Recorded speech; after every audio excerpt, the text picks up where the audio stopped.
What's going on, people? It's your boy Kofi, and I'm back with another video. I hope everybody's having a fantastic morning. As you guys can see, I'm outside.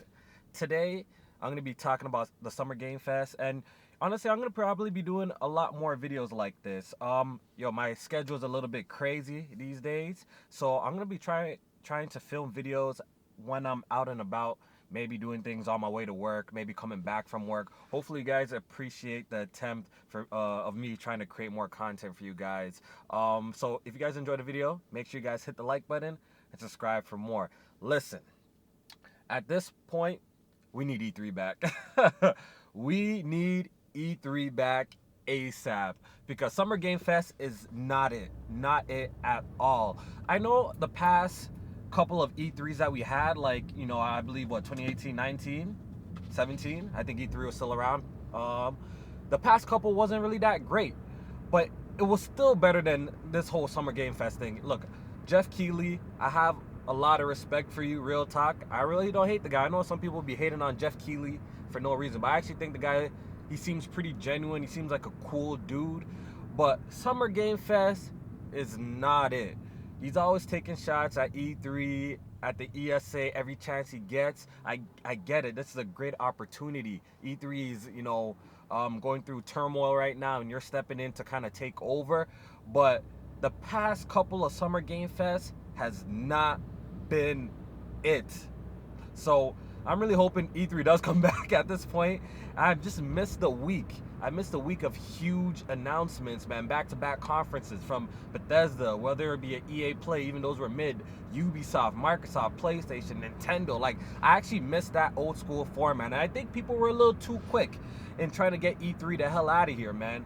I know PlayStation dropped out the last couple of E3s, so people kind of had to ride the wave and pretend like they didn't care about E3 because PlayStation wasn't going to be there. So people are on the wave that, E3 doesn't matter. But listen, it's been made apparent that we need E3 back. June used to be like the gamer Super Bowl, the NBA playoffs, but now June's a little shaky with this Summer Game Fest. So today, I'm going to be talking about at least the cool things that they announced.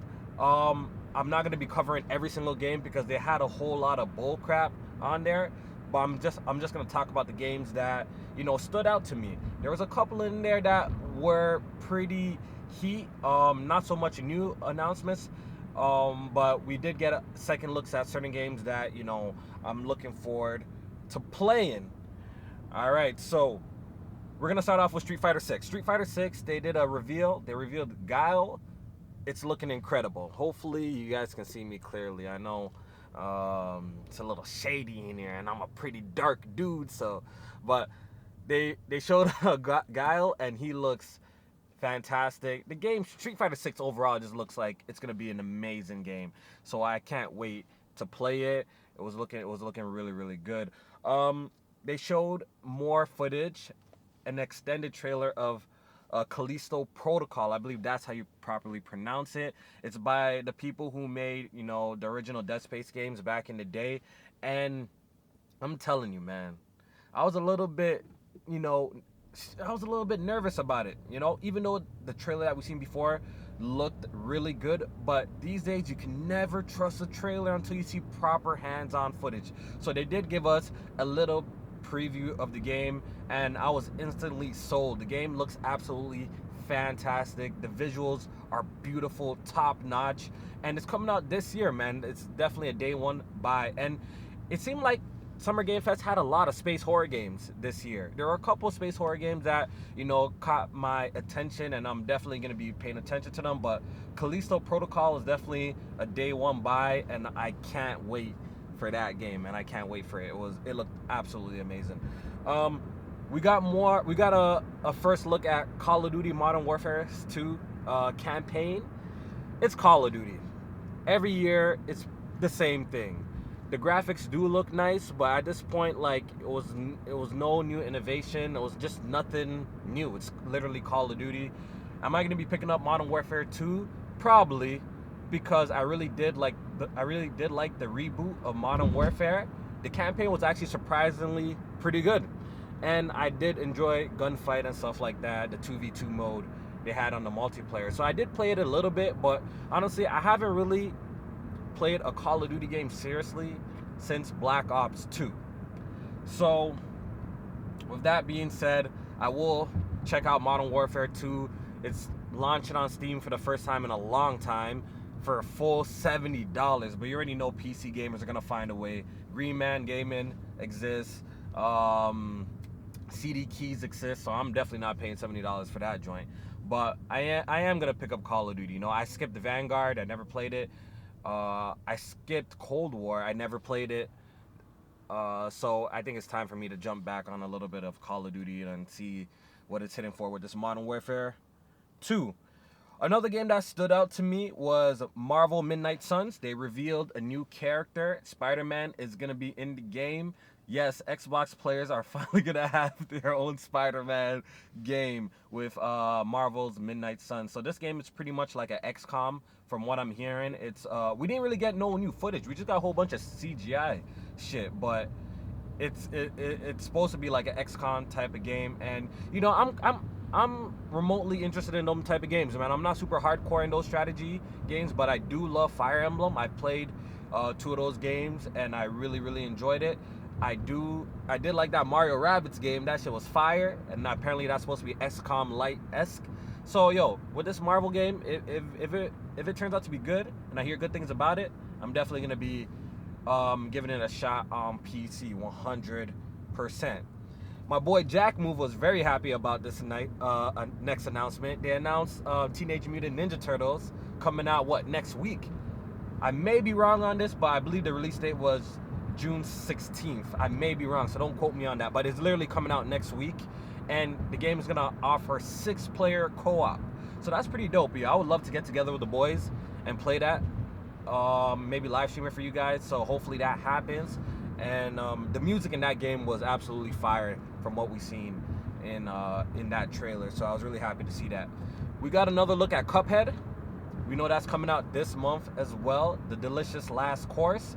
I don't know why they didn't just call this Cuphead 2, because it seems like a sizable expansion. They're even saying the island's bigger than like the first game. Like I'm pretty sure I heard them say that. So I don't know why they're not just calling this Cuphead 2, because I feel like if they just, you know, dubbed it a real sequel, it'll probably sell more copies. If we're keeping it a buck, it'll probably sell more copies. But since it's kind of being marketed as a DLC, you know, it might you know, stifle its potential a little bit. But I'm really looking forward to it. Cuphead was an incredible game, and that's definitely a day one cop. Another announcement that caught my eye, I was watching J Main's live reaction of it. They announced Goat Simulator 3, and I'm not no fan of Goat Simulator or anything like that, but they said, yo, a long anticipated sequel. Me and everybody's like, yo, when did they drop a Goat Simulator 2? Like, I don't remember them dropping no Goat Simulator 2. So that was mad funny to see that. They copied the Dead Island trailer. Everyone thought it was Dead Island 2 initially, but it was Goat Simulator 3. Am I gonna pick it up? Hell no. I'm not gonna pick up that game. I know it's like kind of like a troll meme type of game, but it's really not my personal cup of tea, so that's gonna be a big skip for me. And the last announcement, which got leaked, yo, the PlayStation community finally has an insider, man. 3 for 3. The Last of Us Part 1 was revealed to be launching on PS5 and also in development for PC. Oh man, gotta love it. Yo, so PC players are gonna be able to play The Last of Us in the near future. Neil Druckmann himself said, coming shortly after. So, shortly after, to me, when I hear that, I hear 12 months. A window of 12 months until the PC release comes out. So that's fantastic. The gap is closing between these PlayStation exclusives and PC ports. The gap is definitely closing. Open your eyes, wake up, people. We're not gonna be all those PlayStation fanboys saying that, oh, you have to wait 4 years. The gap is closing. Open your eyes and pay attention, man. Your boy's been right about a lot of this shit, and it's come to pass, so listen to me now. The gap is closing. I think they're gonna narrow it down to at least a year of exclusivity on the console. Mark it down, bro. Before that day and date happens, it's probably just gonna be 1 year, because that is probably the best strategy for PlayStation right now to ensure the console version is the best it can be, and also give enough time to release a proper PC port. So that's The Last of Us Part 1 is coming to PS5 and PC. They dropped the trailer, and the trailer actually looks incredible. The trailer looks amazing. For the people who are saying that, you know, they can't tell a difference, you're honestly fucking blind. The game looks significantly better. The character models, the clickers looks so much better. And they said themselves that they made improvements to the AI. So the AI is going to be a lot smarter. They updated the controls, so it's probably going to play similar to The Last of Us Part 2, which the gameplay in that game, look, no matter how you guys feel about the story, the gameplay in that game was absolutely amazing. You know what I mean? So I'm really looking forward to The Last of Us Remastered. I'm definitely going to be double dipping, buying it on PlayStation coming this September, and I will be buying the PC port to get the definitive experience with ultra wide, over 60 FPS gameplay. I just can't wait to play that, because I actually really love the original Last of Us. It's a classic. Not a big fan of the multiplayer, but that single player is top tier, and I even got the platinum on PlayStation, so I'm looking forward to that. But he gave us a little, Neil Druckmann came on stage and gave us a little teaser as well. He talked about, you know, the anticipated Last of Us multiplayer game, Factions. So he gave us a little bit of details. He's saying that it's going to be one of their biggest games ever. You can tell Naughty Dog is really taking their time with it, and I'm really happy about that. A lot of people are complaining and rushing them to get the game out, but I'm glad that they're taking their sweet time with this multiplayer, because let's look at the climate around, man. Let's look around.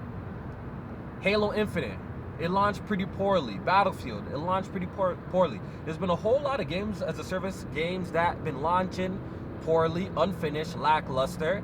So the simple fact that Naughty Dog is taking their time with this multiplayer and trying to deliver it with the highest quality like their single player games, everyone should be applauding it, and just have patience and wait for this multiplayer. You know, they earn the respect and that kind of credit, right? And that kind of rapport from gamers. They've only been delivering quality games, so let them take their time, cook up this multiplayer. He said that we're gonna get more information about it next year, so we don't have to wait too long. It's most likely gonna release next year too, so that's dope. And he's saying that this multiplayer is gonna have some sort of, you know, story to it with a whole new cast of characters. So I'm really interested in what they're gonna do with this Last of Us multiplayer. I wasn't so big, like I said, on the first one, but I was also late to the party, so I'm actually really excited to be able to jump into The Last of Us 2's multiplayer day one. I'm thinking the way that they're sounding, it's sounding like it's going to be a full price $70 game the way they're sounding. I don't think it's going to be free to play, and it's most likely going to be launching on PC as well, man, because you definitely got to get that player pool right. So they pretty much closed the show off with that. Summer Game Fest overall was terrible. The Last of Us, the biggest announcement, which I assumed it would be, got leaked hours before, not hours, maybe an hour before the event. So you know Jeff Keighley was definitely pissed, because that was the announcement that they were supposed to close out the show with. So I know he was definitely upset about that. But overall, man, bring back E3. Summer Game Fest is not it. It's definitely not it. And yeah, man, that's pretty much it, man. That's the only announcements that I think are actually worth mentioning. So I'm gonna get out of here. I'm almost at work, so this is actually perfect. I'm almost at work, and I'm gonna holla at you boys really soon, man. I hope all y'all have a fantastic day, and I'll probably do a little bit more car videos like this when there's something to talk about. So y'all stay blessed, hit the like button, subscribe, and I'll see you guys later. Take it easy.